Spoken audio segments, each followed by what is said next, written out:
podcast Pajak Pancoran. Nah, di kali ini episode 3 kita akan melanjutkan nih pembahasan mengenai program pengungkapan sukarela atau yang disingkat dengan PPS. Nah, kalau episode sebelumnya, episode 1 kita udah bahas secara umum, dan di episode 2 kita udah bahas mengenai kebijakan 1. Dan kali ini kita akan bahas mengenai kebijakan 2. Nah, namun saya tidak sendiri, ada rekan-rekan saya. Silakan. Fauzan. Dan saya Hana. Nah, kami di sini akan bahas mengenai kebijakan 2. Benar ya, Mas Fauzan, Mbak Hana? Kita akan bahas kebijakan 2. Nah, ini menarik ya, kawan pajak. Nah, untuk kebijakan 2 nih, mungkin bisa dijelaskan kondisinya itu seperti apa ya, Mbak Hana?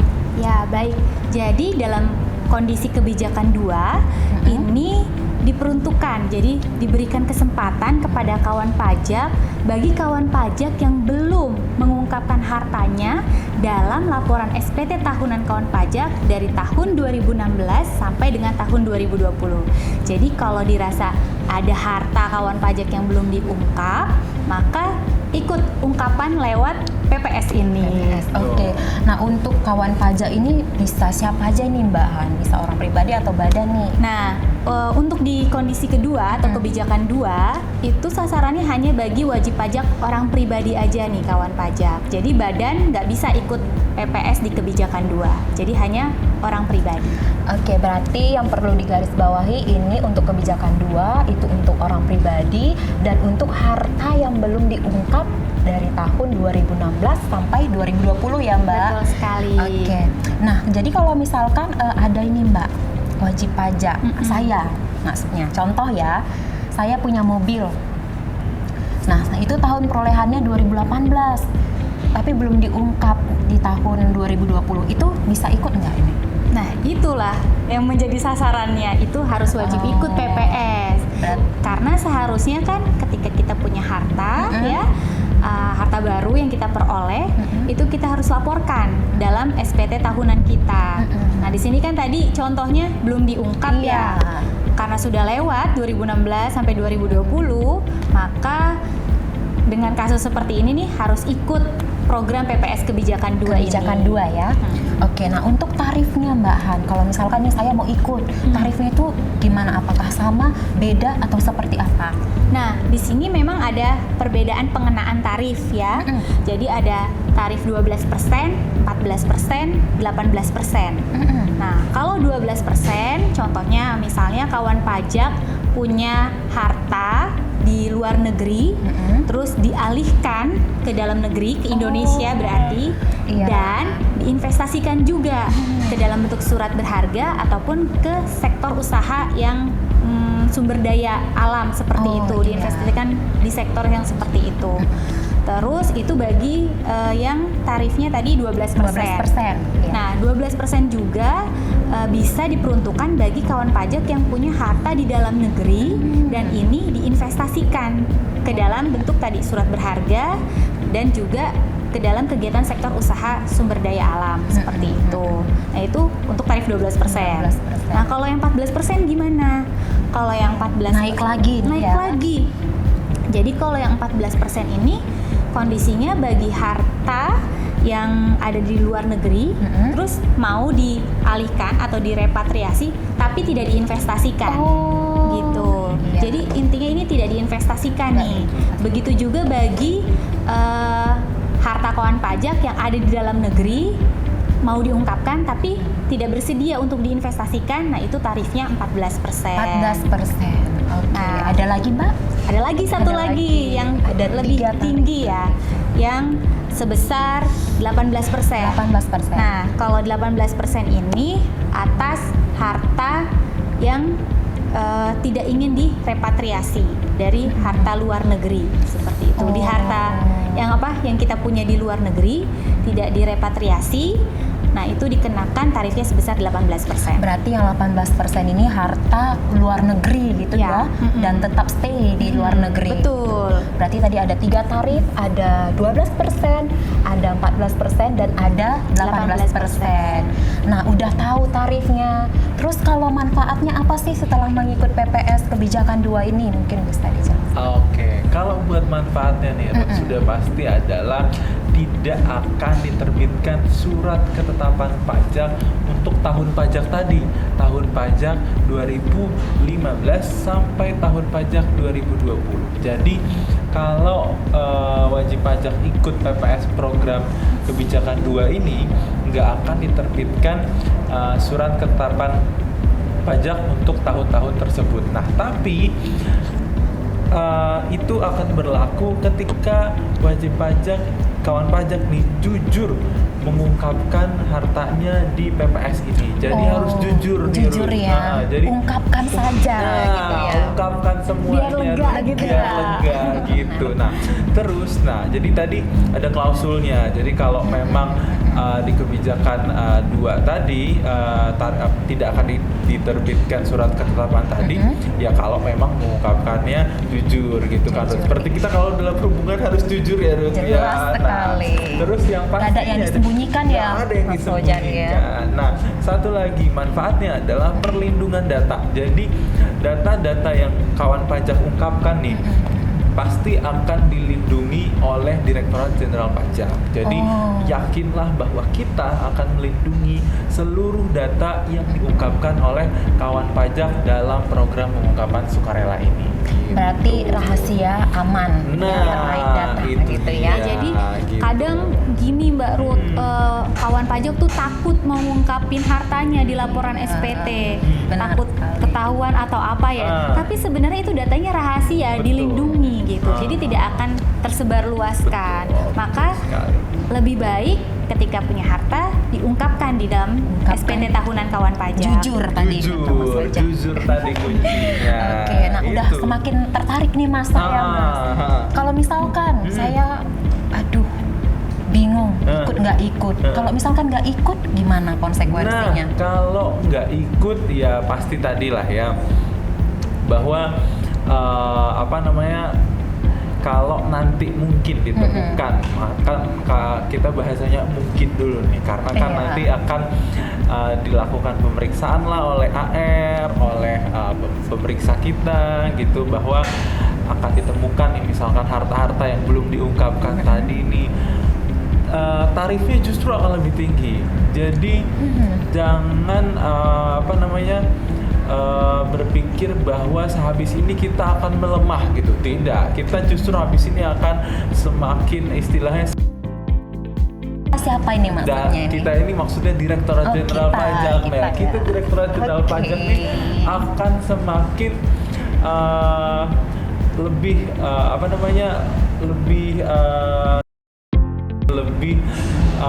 gencar lagi untuk mencari itu tadi harta-harta yang belum diungkapkan tadi gitu. Nah, tapi gini Ruth, tadi kan kita bicara kalau nggak ikut nih. Nah, tapi kita juga bicara nih kalau yang udah ikut tapi ternyata masih belum jujur nih Ruth, kayak tadi. Nah, masih ada harta lain yang belum disembunyikan gitu ya. Cukup ikut dia punya harta 100M tapi yang ikut PPS cuma 50M gitu. Nah, di situ nanti, kita lihat catatan dulu nih sedikit. Iya boleh. Nah, Silakan. kalau yang tadi ikut tapi masih belum jujur itu tadi, kalau diketahui oleh DJP akan dikenai PPh final dari harta bersihnya itu, dan PPh finalnya itu sebesar 30%, Ruth. Wow.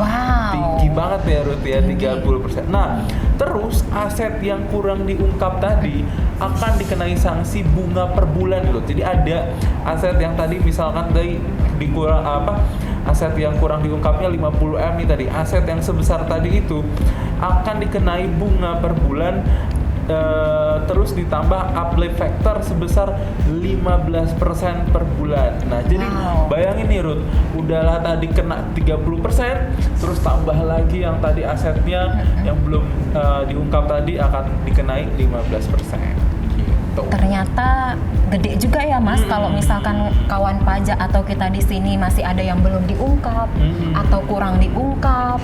Jadi kan kita bilangnya ini adalah kesempatan kita untuk jujur-jujuran. Nah, seperti Jujur-jujuran. itu. Iya. Gitu. Dan ini waktunya tinggal sampai Wah, ini tinggal menghitung hari. 30 akhir Juni ini. Juni ya. Iya. Jadi kesempatan dan ayo kawan pajak untuk mengikuti program pengungkapan sukarela ini. Kalau kata lagunya Krisdayanti, menghitung hari gitu ya Ruth ya, gitu. Iya, ini mah tinggal beberapa hari lagi ya. Betul ya. Sebenarnya kan kesempatannya sudah dibuka dari sejak betul. awal tahun.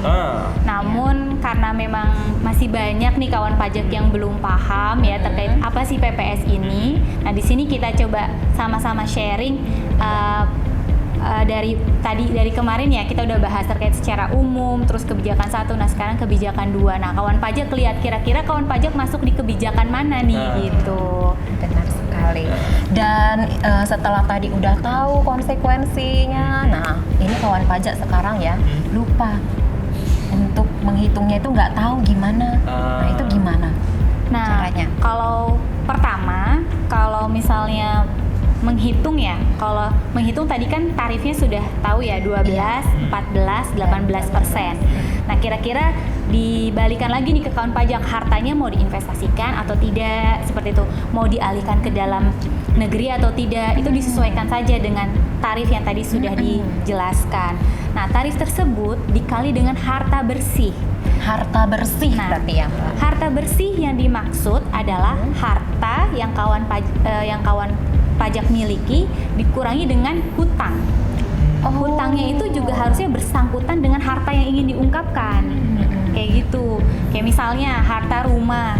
Rumahnya dibeli ada hutangnya. Nah, itu bisa dikurangi Nyicil dulu. gitu ya. Bapak rumahnya nyicil gitu ya. Nah, itu bisa dikurangi dulu. Nah, selisihnya itulah menjadi harta bersih. Nah, harta bersih itulah dikali dengan tarif yang tadi sudah dijelaskan. Untuk batasan utang nggak ada ya berarti? Nggak ada. Berarti nggak ada batasan untuk utangnya ya? Oke.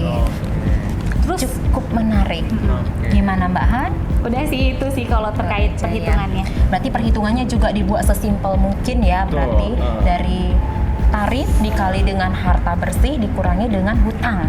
Harta bersih itu yang dimaksud adalah harta dikurang hutang. Oh itu. Ya. Berarti harus dipahami kembali oleh kawan pajak semua.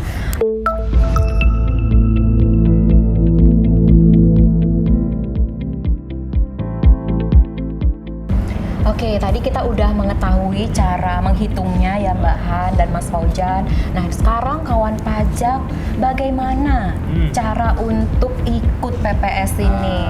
Lapornya di mana? Nah, seperti itu. Ini yang sering jadi pertanyaan banyak orang juga ya. Iya. Cara ikutnya gampang sekali kawan pajak. Gampang ya, berarti? Gampang karena zaman sekarang ini udah zamannya netizen ya, udah apa-apa internet. Jadi kita Apa-apa juga online ya. apa-apa online. DJP itu udah mengikuti perkembangan zaman. Jadi Jelas. sekarang kalau mau ikut tinggal akses ke djponline.pajak.go.id. Nah, nanti karena tinggal login nih lewat NPWP-nya sama lewat passwordnya. Nah, setelah itu tinggal aktifkan dulu. Jadi harus ke setting dulu, nanti aktifkan fitur PPS-nya, baru nanti ada tuh keluar tuh nanti fitur PPS-nya. Kalau nggak bakalan ada fitur PPS-nya. Gitu. Ya, nanti ada di menu layanan. Menu layanannya. Ketika kawan pajak sudah aktifkan, nanti ada menu PPS di situ.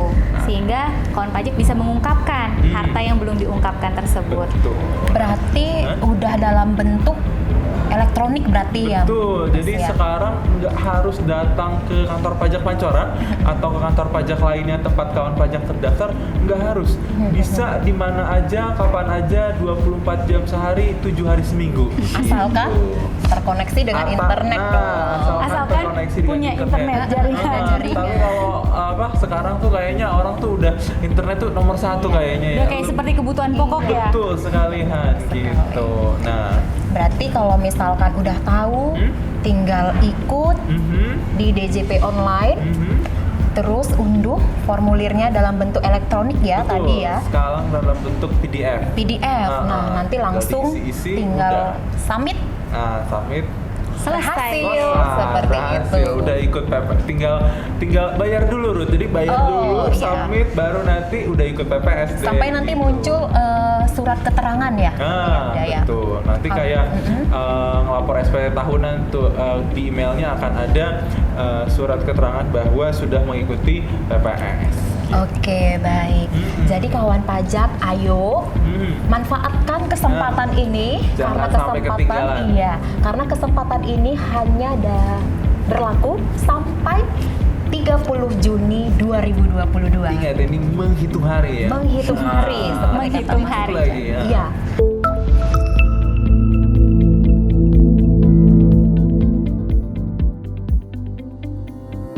Untuk kawan pajak, jangan ragu untuk mengikuti program pengungkapan sukarela ini. Dan terima kasih untuk Mas Fauzan, Sama. Mbak Hana, terima Sama-sama. kasih.